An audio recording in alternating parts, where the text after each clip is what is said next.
চব্বিশের গণ অভ্যুত্থানে শহীদদের স্মরণে ঢাকা মহানগর উত্তর বিএনপির সমাবেশ।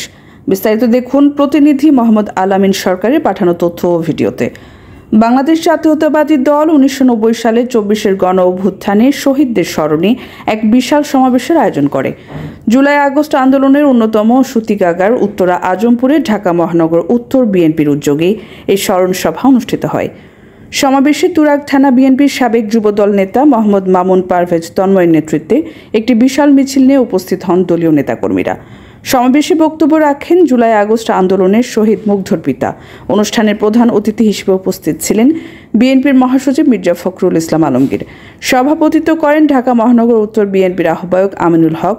সমন্বয়কারীর দায়িত্বে ছিলেন সদস্য সচিব মোহাম্মদ মোস্তফা জামান। আরও বক্তব্য রাখেন যুগ্ম আহ্বায়ক SM জাহাঙ্গীর হোসেন। সমাবেশে ঢাকা মহানগর উত্তর বিএনপি ও এর অন্তর্ভুক্ত সকল অঙ্গ ও সহযোগী সংগঠনের নেতাকর্মী ছাড়াও সর্বস্তরের জনগণ অংশগ্রহণ করেন। বক্তারা শহীদদের প্রতি গভীর শ্রদ্ধা নিবেদন করেন এবং বর্তমান রাজনৈতিক প্রেক্ষাপটে গণতন্ত্র পুনঃপ্রতিষ্ঠার আহ্বান জানান।